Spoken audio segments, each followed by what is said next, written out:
Hello guys, I am Shaun. I am the general manager here at Bull Street Coffee to Plaza. What we're going to be doing today is going through the brewing method with Chemex. We're going to be using our very own Bucasa. It's a very fruity, slightly floral coffee, but it also has those chocolatey notes, so it's an all-round crowd pleaser.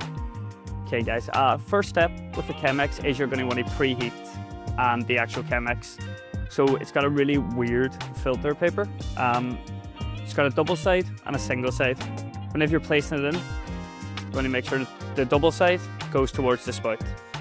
And you just want to take your kettle, just wet your filter paper. This is a kind of two birds, one stone scenario where you will wet the paper and preheat at the same time.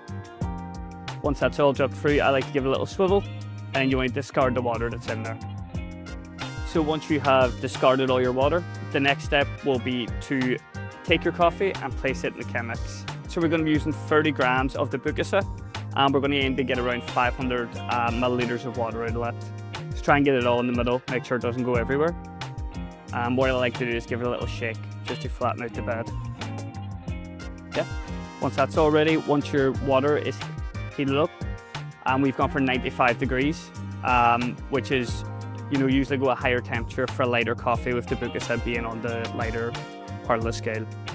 We're going to go for an 80 gram bloom here, just releases all the gases from the coffee.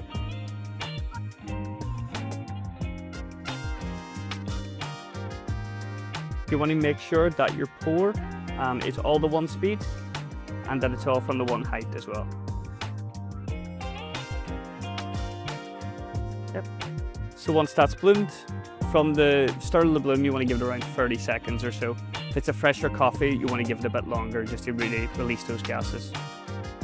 Once those 30 seconds are up, you can continue with your pour. It doesn't really matter which way you go, as long as all the coffee is saturated. I always like to keep my hand at the top of the kettle to control the flow. A little fun tip here for this is pour like you're drawing a donut. It just kind of helps you keep the circular motion. Now once that reaches 500, all you want to do there is just let that drain now. A lot of people like to add a bit of agitation. I don't, I like to just let it drip through, but you'll find your own personal preference as you go.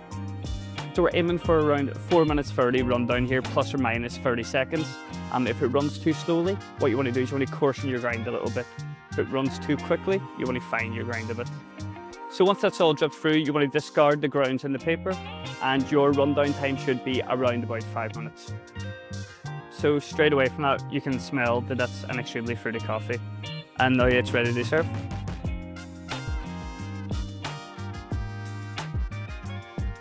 It's an all-rounder. There's hints of chocolate in there, but you also get loads of blueberry. It's perfect for a Chemex, and it's also very nice on espresso.